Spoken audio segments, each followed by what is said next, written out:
ነቢያችን አለይሂ ሰላቱ ወሰላም አብዱላህ ኢብኑ አባስ ረዲየላሁ ዐንሁማ ባስተላለፈልን ሐዲስ ላይ ምንድነው ያሉት? ማ ሚን አያሚን አልዐመሉ ሷሊሁ ፊሃ አሐበ ኢለላህ፣ መልካም ስራ አላህ ዘንድ እጅግ በጣም ተወዳጅ የሆነበት ከቀናቶች ውስጥ አንድም የለም። ሚን ሃዚሂል አያም፣ ከነዚህ ቀናት በበለጠ መልኩ አላህ በየትኛውም ሰዓት በየትኛውም ቦታ በየትኛውም አይነት ሁኔታ ላይ ሆነን የምንሰራውን መልካም ስራ የሚቀበል አምላክ ነው። እጥፍ ድርብ አድርጎ አጅርንም የሚከፍል ጌታ ነው። ነገር ግን እንደ ዙልሂጃ የመጀመሪያዎቹ 10 ቀናቶች አላህ ዘንድ መልካም ስራ ተወዳጅ የሆነ ነገር አንድም ቀን የለም። ይሄም ያሳየን ሁለት ነገር ነው። አንደኛ የዙልሂጃ የ12ኛ ወር የመጀመሪያዎቹ 10 ቀናቶች ኸይሩ አያም ዱንያ፣ ከዱንያ ቀናቶች ሁሉ በላጭ መሆናቸውን ያሳየናል። ሁለተኛ ደግሞ በውስጡ የሚሰራ መልካም ስራ የሚለው ላይ እንድታተኩሩ ፈልጋለሁ። ሐዲሱ የሚለው አልዓመሉ ሷሊህ፣ መልካም ስራ ነው የሚለው። መልካም ስራ ከተባለ በጥቅሉ ዋጅባት የሆኑ ተግባራቶች፣ ሙስተሐብ የሆኑ ተወዳጅ የሆኑ ተግባራቶች ይካተታሉ ማለት ነው። ዒድ የመጣባቸው እህቶች ወይም የወለዱ በበሽታና በሌላ ዑዝር ደግሞ መጾም የማይችሉ የአላህ ባሪያዎች በዒባዳ ቀኑን ማሳለፍ እንደማይችሉ ሊሰማቸው ይችላል። በሩ ክፍት የተደረገው ለማንኛውም ሙስሊም ነኝ ለሚል ሰው ነው። መልካም ስራ ነው ያለው፣ ጾም አይደለም ያለው። ጾም ከመልካም ስራዎች አንዱ ነው። ጾም ብቻ ቢሆን ኖሮ መጾም የሚችሉት ብቻ ነበረ ተሳታፊ የሚሆኑት ማለት ነው። ነገር ግን አንቺ ሀይድ ላይ ልትሆኝ ትችያለሽ፣ እህትሽ ደግሞ ወልዳለች መጾም አትችልም፣ ሶስተኛዋ ደግሞ በህመም ወይ በሌላ ዑዝር ጾሙን ይከለክላት ይሆናል። መልካም ስራ ከተባለ ግን ብዙ ነገር አለ ማለት ነው እና ይሄን እንድናስተካክል ሆኖ መጠን አላህ ፍቃዱ ከሆነ አጠር ያለ መልእክት አስተላልፍላችኋለሁ እና በዚህ በዙልሂጃ ውስጥ ማድረግ ስለሚጠበቅብን ነገር አንዳንድ ነገሮችን ላስተላልፍላችሁ ነው የምፈልገው። ብዙ እህቶች አንድ ጥያቄ ስትጠይቁ ስለምሰማ ነው። በፌስቡክም በዋትስአፕም በፓልቶክ ግሩፖች ላይ የዙልሂጃ ጾም መቼ ነው የሚጀመረው የሚል ጥያቄ ብዙዎቻችሁ ታነሳላችሁ። ያው ለማለት የፈለጋችሁት የዒባዳ ተግባር ከመሆኑ አንፃር ትክክል ናችሁ። ጥያቄው ግን መስተካከል ያለበት ነገር ነው፣ ስህተትንም ስላዘለ ማለት ነው። የዙልሂጃ ጾም የሚባል ነገር የለም። የዙልሂጃ የመጀመሪያዎቹ 9 ቀናቶች የጾም ቀናቶች አይደሉም። እነዚህ ቀናቶች የዒባዳ ቀናቶች ናቸው። አላህን የሚያስደስት የመልእክተኛውን ሱና የተከተለ መልካም ስራ የምንሰራበት የዒባዳ ቀን እንጂ የጾም ቀናት አይደሉም። ጾም ከመልካም ስራዎች ከዒባዳዎች መካከል አንዱ ነው። ጾም መቼ ነው የሚጀመረው ሳይሆን የዙልሂጃ ወር የሚገባው መቼ ነው ብለን ጠይቀን እስከ ዒዱ ቀን ድረስ ምን ማድረግ እንዳለብን ነው መማር ያለብን። ነቢያችን አለይሂ ሰላቱ ወሰላም አብዱላህ ኢብኑ አባስ ረዲየላሁ ዐንሁማ ባስተላለፈልን ሐዲስ ላይ ምንድነው ያሉት? ማ ሚን አያሚን አልዐመሉ ሷሊሁ ፊሃ አሐበ ኢለላህ፣ መልካም ስራ አላህ ዘንድ እጅግ በጣም ተወዳጅ የሆነበት ከቀናቶች ውስጥ አንድም የለም። ሚን ሃዚሂል አያም፣ ከነዚህ ቀናት በበለጠ መልኩ አላህ በየትኛውም ሰዓት በየትኛውም ቦታ በየትኛውም አይነት ሁኔታ ላይ ሆነን የምንሰራውን መልካም ስራ የሚቀበል አምላክ ነው። እጥፍ ድርብ አድርጎ አጅርንም የሚከፍል ጌታ ነው። ነገር ግን እንደ ዙልሂጃ የመጀመሪያዎቹ 10 ቀናቶች አላህ ዘንድ መልካም ስራ ተወዳጅ የሆነ ነገር አንድም ቀን የለም። ይሄም ያሳየን ሁለት ነገር ነው። አንደኛ የዙልሂጃ የ12ኛ ወር የመጀመሪያዎቹ 10 ቀናቶች ኸይሩ አያም ዱንያ፣ ከዱንያ ቀናቶች ሁሉ በላጭ መሆናቸውን ያሳየናል። ሁለተኛ ደግሞ በውስጡ የሚሰራ መልካም ስራ የሚለው ላይ እንድታተኩሩ ፈልጋለሁ። ሐዲሱ የሚለው አልዓመሉ ሷሊህ፣ መልካም ስራ ነው የሚለው። መልካም ስራ ከተባለ በጥቅሉ ዋጅባት የሆኑ ተግባራቶች ሙስተሐብ የሆኑ ተወዳጅ የሆኑ ተግባራቶች ይካተታሉ ማለት ነው።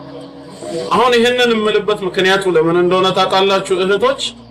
ጾም መቼ ነው የሚጀመረው ብላችሁ ስትጠይቁ ምናልባት በአንዳንድ እህቶች ላይ አንድ የተሳሳተ መልእክት ሊተላለፍ ይችላል። ይህንን 9 ቀን አንድ የአላህ ባሪያ ማሳለፍ የሚችለው በጾም ብቻ ከሆነ ሀይድ የመጣባቸው እህቶች ወይም የወለዱ በበሽታና በሌላ ዑዝር ደግሞ መጾም የማይችሉ የአላህ ባሪያዎች በዒባዳ ቀኑን ማሳለፍ እንደማይችሉ ሊሰማቸው ይችላል። በሩ ክፍት የተደረገው ለማንኛውም ሙስሊም ነኝ ለሚል ሰው ነው። መልካም ስራ ነው ያለው፣ ጾም አይደለም ያለው። ጾም ከመልካም ስራዎች አንዱ ነው። ጾም ብቻ ቢሆን ኖሮ መጾም የሚችሉት ብቻ ነበረ ተሳታፊ የሚሆኑት ማለት ነው። ነገር ግን አንቺ ሀይድ ላይ ልትሆኝ ትችያለሽ፣ እህትሽ ደግሞ ወልዳለች መጾም አትችልም፣ ሶስተኛዋ ደግሞ በህመም ወይ በሌላ ዑዝር ጾሙን ይከለክላት ይሆናል። መልካም ስራ ከተባለ ግን ብዙ ነገር አለ ማለት ነው እና ይሄን እንድናስተካክል ነው። አልহামዱሊላህ በሩ ሰፊ ነው። ከዚህ ከሰፋው በር ገብተን ሁላችንም የአቅማችንን ያህል እንድንጠቀም ነው ማለት ነው እና በዚህ ወር ውስጥ ከሚሰሩ መልካም ስራዎች ያው አሁን እንዳላችሁት አንደኛ ጾም ነው። መቼ ይጾማል የሚለው ነገር 9ኙንም ቀን አከታትሎ መጾም የሚችል ሰው ካለ መጾም ይችላል። እንግዲህ ዛሬ ማታ ነው የሚገባው መግሪብ ላይ ማለት ነው። ከምሽቱ ጀምሮ የዙል ሒጃ ወር ይባላል። 9ኙንም ቀናቶች እስከ አረፋ ቀን ድረስ ማለት ነው የውሙ አረፋ አከታትሎ መጾም የሚፈልግ ሰው ይችላል። አይ አከታትዬ መጾም አልችልም አፈራርቄ ነው የምጾመው ያለ ሰው ደግሞ አላህ ያገራለትን ያክል ይጾማል። ለመጾም ያልተመቸው ዑዝር ያለው ሰው ከሆነ ሌላ ምን ዒባዳ ማድረግ ይችላል ከተባለ ዚክር አለ፣ አላህ ይወሳበታል። የጾም ብቻ ሳይሆን የዚክር ቀን ነው። አላህን ማወደስ አላህን ማውሳት በማንኛውም ጊዜ በማንኛውም ቦታና በማንኛውም ሁኔታ የተፈለገ ከመሆኑ ጋር በእነዚህ ቀናት ውስጥ የሚደረገው ግን በላጭ ነው። ዚክርም አለ። ይህንንም ኢብኑ ዑመር ረዲየላሁ ዐንሁም እንዳስተላለፉልን ነብያችን አለይሂ ሰላቱ ወሰላም ተናግረዋል። በሌላ ዘገባ ነው የተላለፈልን ዚክር እንድናበዛባቸው ማለት ነው። ማ ሚን አያሚን አዕዘሙ ዐንደላህ ብለዋል። አላህ ዘንድ ከቀናት ሁሉ በላጭ የሆነ የለም። ወላ አሐቡ ኢለይሂ ሚነል ዐመሊ ከስራም እንደዚሁ እሱ ዘንድ እጅግ ተወዳጅ የሆነ ቀናት የለም። ፊህነ በእነዚህ ቀናቶች ውስጥ ከሚሰራው ስራ ሚን ሃዚሂ አልአያም አልዓሽር እነዚህ የዚል ሒጃ 10 ቀናቶች በበለጠ መልኩ። ስለዚህ ፈአክሲሩ ፊህነ ሚን አተህሊል ላ ኢላሃ ኢላላህ በማለት የተህሊልን ዚክር አብዙ። ወተክቢር አላሁ አክበር በማለት ይህንን ዚክር እንደዚሁ አብዙ። ወተሕሚድ አልহামዱሊላህ በማለትም ይህንኑ አብዙ በማለት ኢማሙ አህመድ በሙስነዳቸው ላይ የዘገቡት ነው ማለት ነው። ዚክር ማብዛት ይቻላል ማለት ነው። ላ ኢላሃ ኢላላህ ከአላህ በስተቀር በእውነት የሚመለክ አምላክ የሚለውን ከሊመቱ ሸሃዳን መደጋገም ከ3 ሴኮንድ ያነሰ ጊዜ ነው አንድ ጊዜ ዚክር ለማለት የሚፈጀው። ላ ኢላሃ ኢላላህ ብንል ማለት ነው 3 ሴኮንድ እንኳን ይፈጃል ከተባለ 100 ጊዜ አላህን በዚህ ዚክር ለመዘከር 300 ሴኮንድ ብቻ ነው የሚፈጀው ማለት ነው። ይህን 300 ሰከንድ ወደ ደቂቃ ስንቀይረው ለ60 ስናካፍለው 5 ደቂቃ ይመጣል። በ5 ደቂቃ ውስጥ ብቻ 100 ጊዜ ላ ኢላሃ ኢላላህ የምትለዋን ዚክር ማለት ይቻላል። ላ ኢላሃ ኢላላህ በሚዛን ታላቅ ነች። ኢንሻአላህ ሌላ ቀን ስለ ተውሂድ በምንማርበት ርዕስ ውስጥ ለብቻው እንማራለን። 7 ሰማያትና 7 ምድር በውስጣቸው ያለው ሁሉ በአንድ ሚዛን ላይ ተቀምጦ ላ ኢላሃ ኢላላህ በሌላ ሚዛን ቢቀመጥ ምን ያህል ሚዛን እንደሚደፋ በሐዲስም ተነግሯል። ሙሳ አለይሂ ሰላም በጠየቀው ጥያቄ ማለት ነው። ስለዚህ ላ ኢላሃ ኢላላህ ማለትንም አብዙ። አላሁ አክበር የሚለውንም እንደዚሁ አላህ ከሁሉ በላይ ታላቅ ነው፣ ከሁሉ በላይ ታላቅ ነው የሚለው። ወተሕሚድ አልহামዱሊላህ ማለትንም እንደዚሁ አብዙ። ይሄ 10 ቀን የጾም ብቻ ሳይሆን የዚክር ቀን ነው። እንደዚሁም ደግሞ የተውበትም ቀን ነው። በማንኛውም ሰዓት ተውበት ግድ ነው። ሞት መቼ እንደሚመጣ አይታወቅም፣ ቀጠሮ አልሰጠንም። ስለዚህ ከነ ኃጢአታችን አላህን ከመገናኘት ከወዲሁ ወደ አላህ ተጸጽተን ተመልሰን አላህ ይቅር ይለን ዘንዳ ተውበት አድርገን ልንመለስ ስለሚገባ ተውበትም ልናደርግ ይገባል። አላህ መሐሪ ጌታ ነው። እሱ የማይምረው ኃጢአት የለም። በሱረቱ ዙመር ምዕራፍ 39 ቁጥር 53 ላይ እንደነገረን አዑዙ ቢላሂ ሚነሽ ሸይጣኒ ረጂም ቁል ያ ዒባዲየ አለዚነ አስረፉ ዐላ አንፉሲሂም እናንተ በነፍሶቻችሁ ላይ ወሰን ያለፋችሁ ድንበር የጣሳችሁ ባሮቼ ሆይ ላ ተቅነጡ ሚን ረሕመቲላህ ከአላህ ረሕመት ከአላህ እዝነት ተስፋ አትቁረጡ። ኢነላሃ የግፊሩ ዙኑበ ጀሚዓ አላህ ኃጢአቶችን በጠቅላላ ይምራልና ኢነሁ ሁወል ገፉሩ ረሒም እርሱ ይቅር ባይ አዛኝ ጌታ ነው። ኃጢአትን በጠቅላላ የሚምር አምላክ ነውና ተስተካክሏል ኢንሻአላህ። ኃጢአትን በጠቅላላ የሚምር ስለሆነ ሁላችሁም ምህረትን ጠይቁት ስለሚል በእነዚህ ቀናቶችም ብዙ የዒባዳ መንገዶችን እንግዲህ ማስታወስ ይቻላል። መቼም ሁላችሁም ታውቁታላችሁ። ወዘክር ፈኢነ ዚክራ ተንፈዑል ሙእሚኒን ስለሚል ነው ቃሉ። አስታውስ ማስታወስ አማኞችን ይጠቅማል ስለሚል ለማስታወስ ያክል ነው። እና ጾም መቼ ነው የሚጀምረው እንዳንል ዙልሂጃ ዛሬ ማታ መግሪብ ይገባል። ጾም የፈለገ ጾምን ሌላውንም የፈለገ ሌላውን ሁሉንም አላህ ያገራለት ደግሞ እየጾመም ዱዓ እያደረገ ቁርአን እየቀራም ዒባዳውን ማጠናከር ይችላል። ሶላትንም እንደዚሁ መበርታት አለብን። ከፊትና ከኋላ የሚሰገዱ ሱነኖችን ሱና ዒባዳዎችን ሙስተሐብ የሆኑትን ቀብልያ ባዕድያ ሌሎች ሰላቶች ለይልንም እነዚህም ላይ እንደዚሁ ልንጠናከር ይገባል። ሰደቃ ማብዛትም እንደዚሁ ሰደቃንም እንደዚሁ ልናበዛ ይገባናል። አቅማችን በቻለው መጠን ከቤተሰብ ጀምረን ማስደሰት መቻል አለብን ማለት ነው። አላህ ይወፍቀን።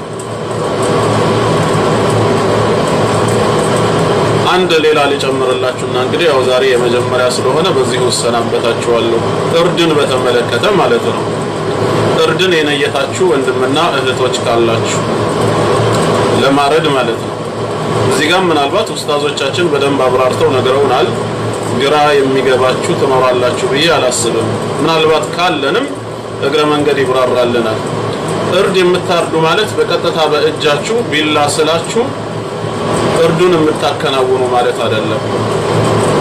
ያንን የነየተ ሙሉ ወጪውን የሚሸፍን ኃላፊነቱን የወሰደ ሰው ማለት ነው ኡድሂያን የሚያርድ የሚባለው። በቀጥታ በእጁ ላይ ያርድ ይችላል። በወኪል በኩል ይሆናል የሚያሳርደው። ወይንም ደግሞ የሚያርድ ሰው ከዛው ከገበያ እንደኔ አይነቱ ለማረድ ፍሬ የሆነ ማለት ነው ከገበያ አራጆችን አምጥቶ ሊያሳርድ ይችላል። ሁክሙ ወይም ደግሞ ሸሪዓው አሁን ማንን ይመለከታል ሲባል ኃላፊውን ነው የሚመለከተው። ቀጥታ ወጪውን የሸፈነውን አካል ነው። እዚህ ላይ የተወሰነ ላስታውሳችሁ የምፈልገው ይሄን የነየታችሁ ወንድም ወይም እህቶች ካላችሁ አገር ቤት ገንዘብ በመላክ ኡድሂያን የነየታችሁ ወይም ራሳችሁ ቀጥታ ገዝታችሁ የምታርዱ ወይም የምታሳርዱ ካላችሁ ከዛሬ መግሪብ በፊት ጸጉራችሁን መቆረጥ የምትፈልጉ ጣጣችሁን ጨርሱ። ጥፍራችሁንም እንደዚሁ። ነቢያችን አለይሂ ሰላቱ ወሰላም ኡድሂያን የነየተን ሰው እነዚህን ነገሮች እንዳይነካ ከልክለዋል። አንደኛ ጸጉርን መንካት መቁረጥ አይቻልም። አጠቃላይ የራስ ጸጉር ሳይሆን ያው ሙሉ የሰውነት ጸጉር ነው። ሁለተኛ ደግሞ ጥፍርን የእጅም ሆነ የእግር። ሶስተኛ ከሰውነቱ ላይ ቆዳውንም እንደዚሁ ማንሳት አይችልም። በላኝ አከከኝ ብሎ ቆዳውንም ሊቆርጥ አይችልም። ይሄን የነየተ ሰው ነው የሚያደርገው ማለት ነው። ኢንሻአላህ ወንድሞች እስቲ በዚህ መሃል ሲማችሁ ይደግና በየ3 ቀኑ በላኝ እያላችሁ የምትላጩት እስቲ በ10 ቀን ውስጥ ለውጡን ታዩታላችሁ። ውበቱም እናንተ ላይ ምን ያህል እንደሚያምር የነብያችን አለይሂ ሰላቱ ወሰላም ሱናም ምን ያህል ጠቃሚ እንደሆነ ታውቁታላችሁ በዚሁ ማለት ነው። ስለዚህም ይህንን የነየታችሁ ሰዎች ከጸጉራችሁም ሆነ ከጥፍራችሁ ወይም ከሰውነት ቆዳችሁ ምንም ነገር እንዳትነኩ። በዚህ መሃል ምናልባት ብታጠፉስ ጸጉራችሁን ብትቆረጡ ጥፍራችሁን ብትቆረጡስ ምንድነው ሁክሙ ለሚለው ዑለማዎች እንደገለጹት ምንም ከፋራ የለውም፣ ኢስቲግፋር ነው ብለዋል። ተውበት መግባት ነው። የእሳቸውን ሱና በመጣሱ ትዕዛዝን በመቃረኑ አላህን ይቅርታ መጠየቅና ተውበት ማድረግ እንጂ ያው የነየተው ይቀጥላል፣ በቀኑ ማከናወን ይችላል ብለዋል። እኛ ግን ሱናቸውን እንዳንخالፍ ትእዛዛቸውን እንዳንጥስ መጠንቀቅ መቻል አለብን። እነዚህን ነገራቶች አንፈጽምም ማለት ነው። ኡድሂያን ለነየተ ሰው የነየተ ሰው ግን ቤተሰቦቹ አይመለከታቸውም። ይሄ ሁክም እኔ ከሆንኩኝ ለቤተሰቤ አርዳለሁ ብዬ የወሰንኩት ባለቤቴም ልጆቼም እንደዚሁም ቤተሰቦቼ አይመለከታቸውም። እኔን ብቻ ነው የሚመለከተው። ወኪል ሆኖ የሚያርድ ሰው ጋጀ እሱንም አይመለከተውም ማለት ነው። ወኪል ሆኖ የሚያርደውንም ይሄንኑ መልእክት ላስተላልፍ ነው የፈለኩት። አላህ ይቀበለን። እንግዲህ በዒባዳ ላይ እንሳተፍ። በዚህ መልኩ ትምህርት መስጠቱ ጠቃሚ ከሆነና ኢንሻአላህ ኔትወርኩንም አላህ ካገራልን ወደፊት እየተገናኘን አንዳንድ ነገሮችን እንተዋወሳለን። አላህ እነዚህን 9 ቀናቶች የዒባዳ የመልካም ስራ ቀናት ያድርግልን። በዲናችን ጸንተን ሙስሊም ሆነን የምንሞት አላህን ሙስሊም ሆነን የምንገናኝ የእሱ ባሪያዎች ያደርገን። ወሰላሙ ዐለይኩም ወረሕመቱላሂ ወበረካቱሁ።